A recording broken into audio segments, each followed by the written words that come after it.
everyone, Mandolin here. I am back from a hiatus. I actually got called out on Instagram. Somebody that I didn't even know watched my videos had made a comment that it had been a little while, and I'm like, yeah, you are correct, sir. Times are crazy right now, and I think everybody is feeling that. I don't know that there is anybody that is unaffected, no matter what side they're on. Uh, there is nobody unaffected in this. It is a human issue. But that is not what my video is about. I'm actually going to talk about obsession. And there's actually two forms of obsession, at least that is what the dictionary says. There is being obsessed with someone or something, and a thought that preoccupies your mind no matter what. It intrudes on you and you constantly think about it. That would be more like to OCD. So something along those lines. And I think I fall under both categories. Obsession, generally, if it is the first one about something or someone, that is something that you keep to yourself. It's something that you might hide, even if it's innocent.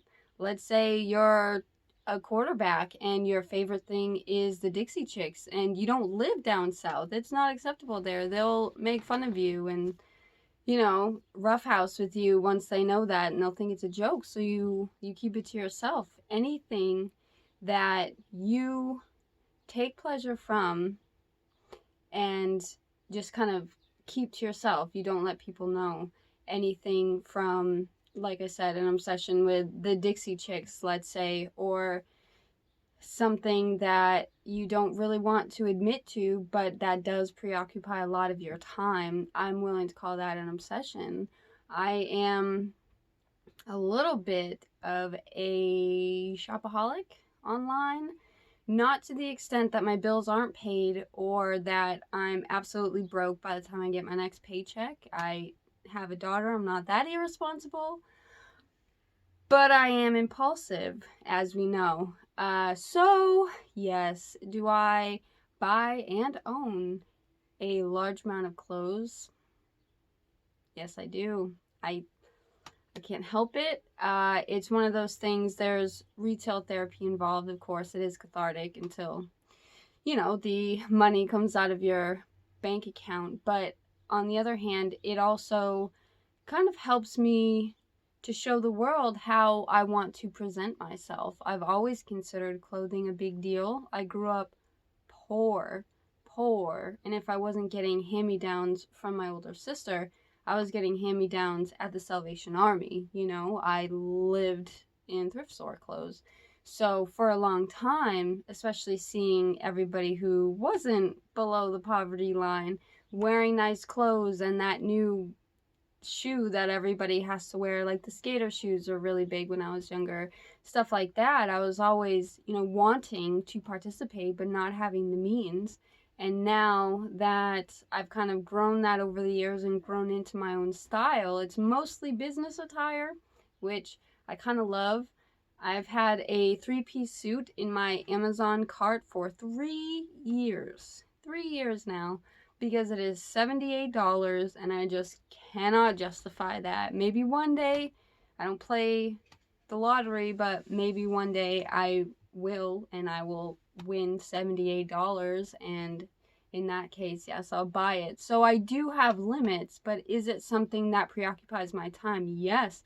Am I on Amazon or Forever 21 or just a clothing store online? A lot of the time, even without purchasing anything, yes. Is it something for some reason I feel that I can't share? Also, yes. I mean, I'm here sharing it with you, but most people that I interact with on a daily basis would have no idea. I'm not saying it's a huge, terrible secret, but yeah, I love clothes. I'm a bit addicted, a bit obsessed. But also, for the second one, the one that's like OCD, the thoughts that are obsessive that preoccupy your mind, that happens to me at the strangest times. As we know, most, not all, but most people with BPD, with borderline personality disorder, do experience suicidal ideation. And with that, and also this giant fear of dying that I've always had because I had two vital family members die the same year when I was 8, and the process of it being explained to me that they'll never come back is something I'll never forget, that stays with you. So, do I have a fear of dying? Yes. And do I also think about my own death?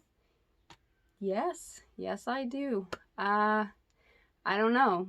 That is what it is to be human. These dualities do exist within all of us. Maybe not for the same thing, but do they exist?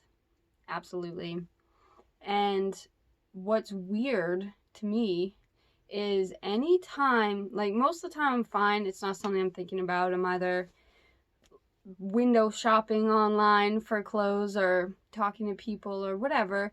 But when I drive at night specifically, and also specifically in the rain, every single time, if my daughter is home, or even if she's not home, and I'm driving at night in the rain, I think I'm going to die. I think that is the time that I'm going to die. I don't know if it's from just sad movies that I've seen that the parents go off on a vacation or whatever, and then, they die and the kid finds out when they're at home and it's this whole big sad thing. I don't know what it is, but every time, even if I'm not the driver, even if I'm just in the passenger seat, I feel like that is how I'm going to go.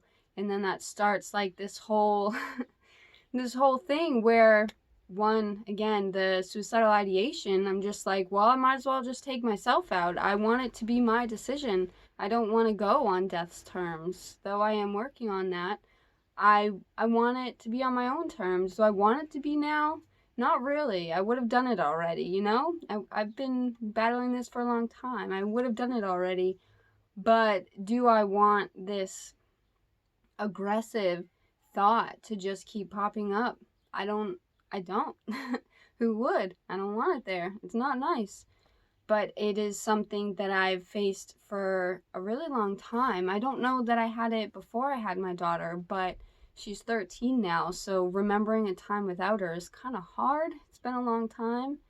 No matter what, if I'm out in the dark at night or just in the dark while it's raining, I think that I will die that night. So I don't always avoid it. It's not always avoidable.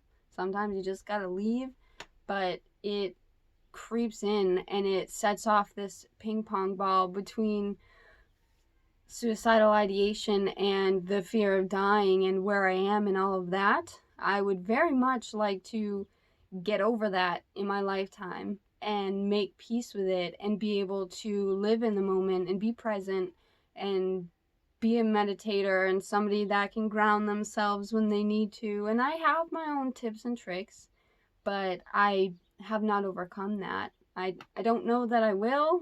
I hope that I will. I really do. I would very much like to, but for now, that is just not a possibility.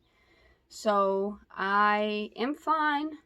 Just to update you guys on that, I'm fine. My daughter's fine. My boyfriend's fine. My immediate family is fine. The news is troubling. The fight is not over. Yeah, I don't know. I just wanted to kind of get that out, especially about obsession, because who talks about it? No one talks about their obsessions. I know people with OCD that do not talk about their obsessions, and it gives it so much more power that I just had to let it out. I had to let you guys know because, one, if I do die that way, can we just refer to this video and say I called it because I called it?